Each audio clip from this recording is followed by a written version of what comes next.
Bonjour à tous. Je suis là pour vous présenter la solution Packet Fence, une solution de NAC open source. Et j'en profiterai également pour faire un retour d'expérience sur le déploiement qu'on a fait au sein du JPrecia. Donc moi, je m'appelle Antoine Guevara. Je suis le responsable du pôle infrastructure, donc on l'appelle ISSR au sein du JPrecia.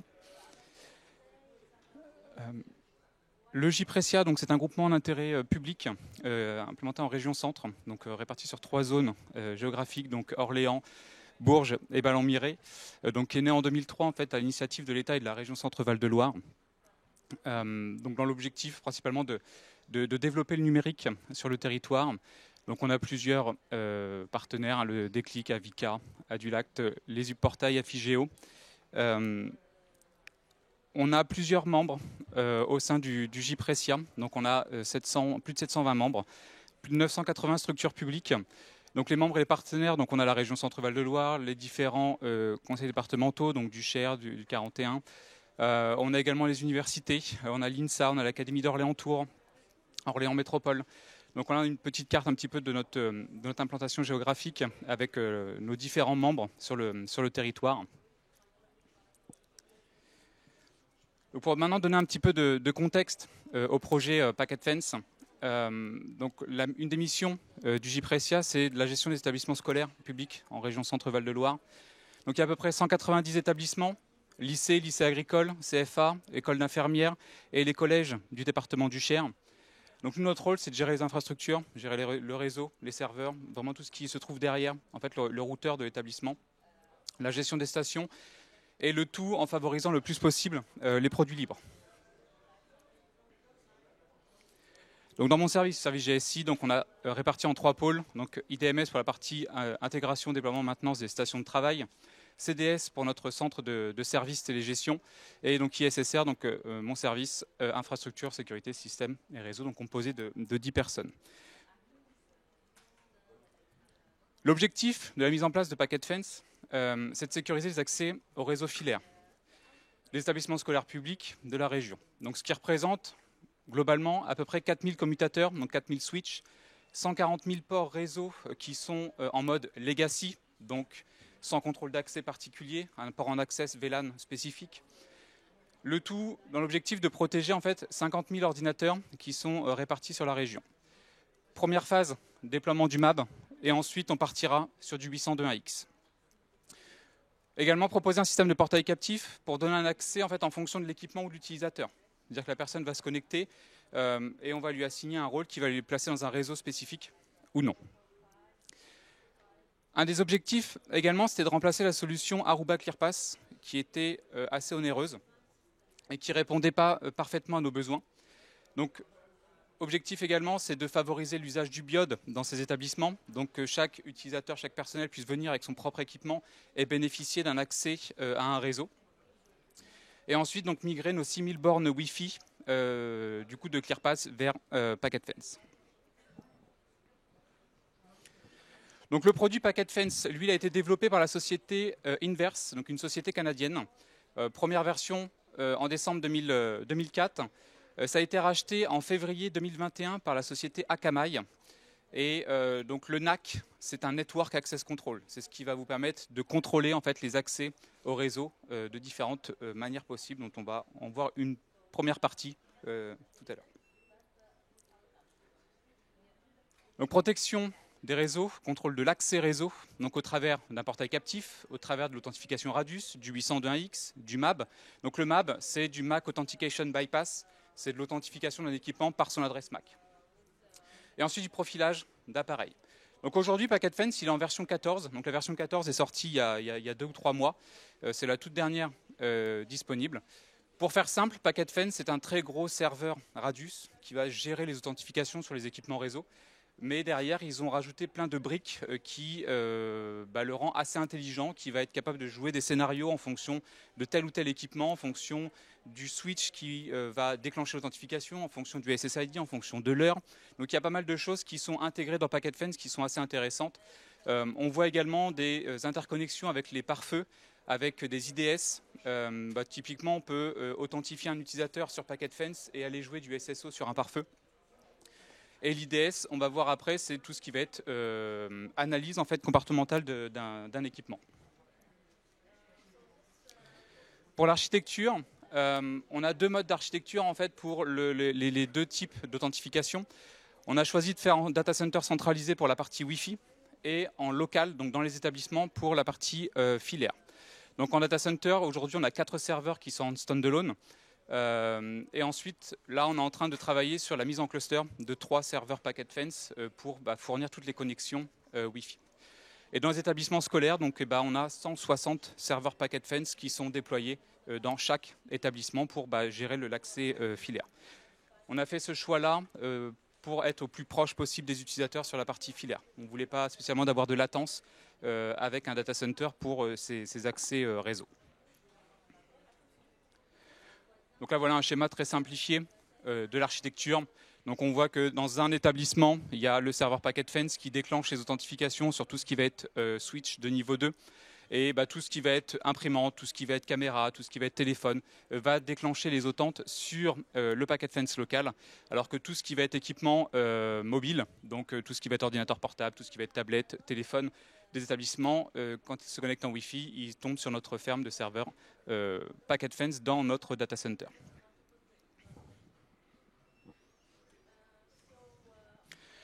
Au niveau du portail captif, donc quand un utilisateur se connecte soit sur notre réseau filaire ou à notre réseau Wi-Fi, on est capable de l'authentifier, donc avec différentes sources d'authentification sur Packet Fence, il en existe plein.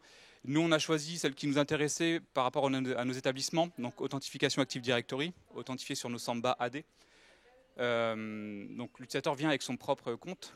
Ajout d'un mode guest également pour les accès externes aux établissements, donc soit via un système de sponsor, soit via un système de mail. Et ensuite, une des dernières fonctionnalités qu'on a ajoutées cette année, donc c'est la brique SAML. Donc on a utilisé en fait la fédération d'identité de l'ENT NetOcentre pour permettre aux utilisateurs de s'authentifier sur le Wi-Fi et sur le réseau filaire avec des comptes, avec leur compte ENT déjà, dans un premier temps, mais également être capable d'authentifier des personnes de l'éducation nationale et utiliser du Connect et du Cagri. Et par exemple, le personnel de la région Centre-Val de Loire sont capables de se connecter avec leur identifiant sur nos réseaux Wi-Fi. Et donc avec une petite illustration du portail captif. Pour Packet Fence, on a fait un déploiement en 2 phases sur le réseau filaire. Au début, on avait commencé à faire un passage en production directement. Et en fait, on s'est rendu compte que ce n'était pas la bonne idée. On a eu pas mal de désagréments, pas mal d'équipements qui étaient plus connectés au réseau. Enfin, c'était assez problématique. Et donc, la prise de contact avec les établissements était très chronophage. Donc, on s'est dit, on ne va pas continuer dans ce mode-là. Donc, on a exploité en fait le mode registration, donc le mode d'écoute, d'apprentissage qui est disponible chez Packet Fence, qui permet en fait tout simplement d'analyser l'existant. Il va recevoir une copie en fait de toutes les authentifications qui se jouent sur les switches, mais dans tous les cas en fait il renverra un paquet Radius Access Accept, peu importe l'équipement qui se présente. Et en fait c'est la configuration du switch derrière qui prend le relais. Typiquement un port VLAN 10, si c'est un équipement qui se connecte, Packet Fence renvoie n'importe quel tram. Le port est en VLAN 10, l'équipement restera en VLAN 10. Et donc grâce à ça, on a pu apprendre un petit peu tout ce qu'il y avait dans les établissements, puisqu'on n'avait pas spécialement une connaissance à 100% de tous les équipements connectés dans les établissements, parce qu'il faut comprendre qu'il y a 160 établissements et on n'a pas la maîtrise totale. Ça nous a permis de vraiment consolider notre inventaire, de vraiment comprendre tout ce qu'il y avait dans les établissements. Et après, derrière, de faire le lien entre tel ou tel équipement se trouve dans tel VLAN, donc il faudra appliquer tel et tel rôle dans Packet Fence. Donc c'est un travail assez long, mais voilà, aujourd'hui on a réussi à le faire.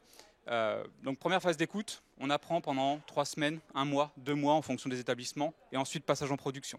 Donc le passage en production, Packet Fence, lui tout simplement, ce qu'il fait, c'est qu'au lieu de renvoyer simplement un Radius Access Accept, il renvoie le Radius Access Accept avec un Private Tunnel Group ID pour avoir un numéro de VLAN, ou alors un nom de rôle en fonction du type de switch. Il y a des switches qui gèrent les VLAN et des switches qui gèrent des rôles pour les accès réseau. Maintenant, l'intégration qu'on a fait avec Packet Fence et nos différents outils, l'avantage c'est que Packet Fence, l'interface web est construite sur des API. Donc en fait, tout ce qu'on peut faire en graphique, on peut le faire via une API. Et ça, c'est quand même pas mal. puisqu'on a pu automatiser un certain nombre de choses. Donc, comme vous avez vu tout à l'heure, donc à peu près 50 000 machines. Il n'était pas question d'aller dans PacketFence, de faire des exports CSV, de réinjecter en CSV nos équipements, les affecter avec un bon VLAN, etc. On a été lire directement dans nos sources de données, puisqu'on utilise un serveur DHCP, comme tout le monde. Donc on a lu les réservations qui ont été faites dessus pour les enregistrer automatiquement. On a également le produit libre OPSI qui permet de faire de la gestion des stations de travail, donc gestion, déploiement d'OS, déploiement d'applications. Donc ça nous fait déjà un premier inventaire. Donc là pareil, on a utilisé cette source de données pour savoir en fonction de la convention de nommage quel était le VLAN à attribuer en fonction des équipements, savoir les équipements qui sont conformes et d'être capable après d'aller dans du contrôle d'accès un petit peu plus poussé. Et ensuite eTop, qui est notre CMDB, donc pour tout ce qui va être lecture des informations sur les équipements. Donc là, on n'est plus sur de la machine comme OPSI. Les équipements, ça va être typiquement des caméras, ça va être des lecteurs de badges, ça va être des imprimantes, etc. Donc on va aller consolider en fait toutes ces sources-là pour aller injecter avec l'API directement dans PacketFence. Au niveau de PacketFence, ils ont un outil qui est intégré, donc qui est aussi développé par la société Inverse, qui est Fingerbank. D'ailleurs, Fingerbank est utilisé aussi par les très grands constructeurs. On a du Cisco, on a du Meraki qui utilise ce type de produit, qui va permettre de faire du profilage en fait sur l'équipement. C'est-à-dire que quand un équipement arrive sur le réseau, par rapport à différents éléments, donc notamment son adresse MAC, son user agent quand il va aller taper le portail captif, le DHCP fingerprint, au moment où sa requête DHCP part, il va envoyer un certain nombre d'options dans un ordre spécifique avec un contenu spécifique. Et donc, ils vont être capables de l'analyser et de se dire, OK, en fonction de ça, on sait que c'est tel type d'équipement qui est derrière. Ensuite, le LLDP, le CDP, donc tout ce qui est système de détection de voisinage en fait, sur les équipements réseau. Et ensuite, la requête DNS d'amorçage du portail captif. Donc, quand on se connecte sur un réseau inconnu, en général, il y a une requête en 204 qui part sur le réseau pour justement essayer de voir s'il y a un portail captif qui est derrière.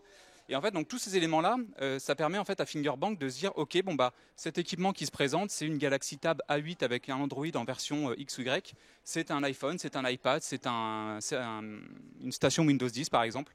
Donc, ce qui permet en fait tout simplement d'après de faire du contrôle vraiment sur ce qu'on veut intégrer dans nos réseaux. Donc là, par exemple, on a une capture avec un iPhone. Donc on voit que c'est une version en 16.7.10. Donc on a un score à peu près de fiabilité de reconnaissance. Et donc lui, après, derrière, il catégorise en fonction de l'équipement. Sur les accès réseau, on peut également manipuler en fait les événements, par exemple avec du suricata, avec du log. On pourrait très bien avoir un système qui nous envoie des logs dans PacketFence et qui va déterminer si on match sur une règle spécifique, attention, on lève une alerte sur cette machine. Et donc, isolation de l'équipement. Donc isolation, c'est placement dans un VLAN poubelle pour pas qu'il puisse avoir accès à quoi que ce soit. On peut imaginer des cas, par exemple, une machine fait du peer-to-peer, fait de la navigation un peu étrange, on coupe l'accès. Et ensuite, on a fait des matrices d'accès au réseau. Donc typiquement, dans des établissements scolaires, tout ce qui va être console de jeu, on va partir du principe qu'on ne donne pas l'accès. Tout ce qui va être borne Wi-Fi pirate, donc nous ce qu'on appelle pirate, c'est qu'ils ne sont pas gérés par le JPrecia. Donc on veut éviter tout ce qui est problème d'accès, tout ce qui est également de donner un accès facile au réseau non maîtrisé. Ça on bloque. Tout ce qui est téléphone IP de marque X, par exemple du Mitel, du Cisco ou autre, ça on va automatiquement autoriser parce que c'est important que ça fonctionne dans nos réseaux. Un petit schéma rapide pour comprendre en fait comment fonctionnent les accès réseau. Donc quand un équipement va se connecter sur un switch de niveau 2, soit c'est un équipement connu parce qu'il vient de nos sources, on lui donne le rôle qui correspond. S'il est inconnu, on pousse un portail captif, connexion AD, ENT ou extérieur. Donc là on pousse un rôle guest. Après tout ce qui est équipement TOIP, rôle TOIP, interdit, donc tout ce qui est console de jeu, etc. On envoie un radius access reject et comme ça on bloque l'accès au réseau. Ensuite, dernier point, on a également profité de la mise en place de PacketFence pour pousser du eduroam, donc en accord avec l'Académie d'Orléans-Tours. On a poussé le SSID eduroam sur tous les établissements. Donc là, pareil, l'intégration native dans PacketFence. Vous avez une source d'autante eduroam, vous mettez les deux serveurs Radius et c'est prêt à être diffusé. Bilan, donc inventaire exhaustif des équipements présents sur le réseau. Maintenant, on connaît vraiment tous les équipements qui sont connectés sur nos réseaux.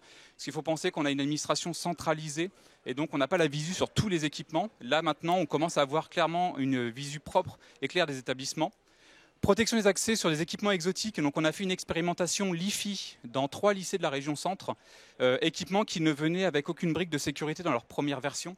Donc Packet Fence a su, en se mettant sur du niveau 2, en fait, intercepter les requêtes, pousser un portail captif, être capable de faire de l'authentification, parce qu'on doit assurer en fait simplement une traçabilité sur nos réseaux, de savoir qui a fait quoi. Donc voilà, on a pu, au travers de Packet Fence, protéger ce système-là. Et ensuite, gros point également intéressant, c'est la remontée d'informations dans ETOP au travers des ETL. Donc on interroge via les Packet Fence, via ces API. On remonte tout ça dans ETOP, on intègre les PC, on intègre les équipements réseau, etc. Et donc on est capable après de dire tout simplement que le PC CDI 01 par exemple, il se trouve sur le switch 153 port giga 1017. Et en fait ça c'est ultra pratique pour notre centre de service puisque dès qu'ils ont un appel d'un établissement, le CDI 01 ne fonctionne plus, ok, je vois qu'il est connecté sur le 153. Et donc dans l'analyse d'impact, dans ETOP, on voit que si on a un problème sur un switch, on voit l'arbre de dépendance jusqu'à où est-ce qu'il va y avoir un impact en fait sur notre réseau. Donc information très importante. Voilà, merci pour votre attention. Est-ce que vous avez des questions ?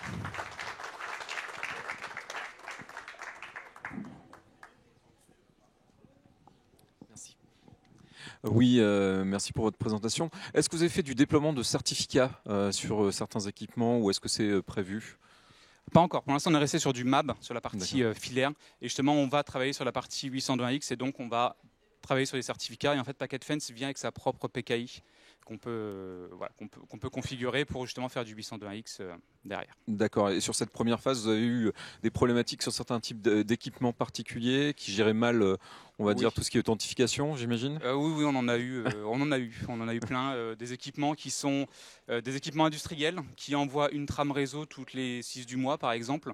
Et donc le switch, par défaut, déconnecte la machine, mais le port reste up.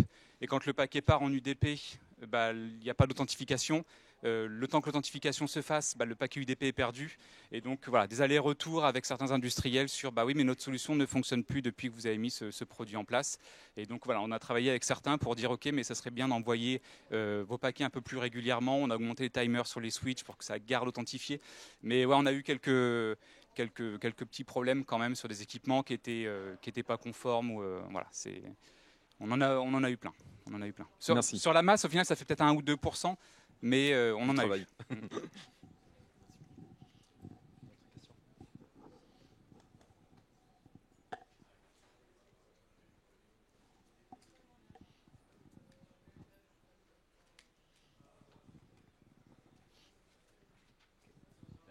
Merci beaucoup pour votre présentation.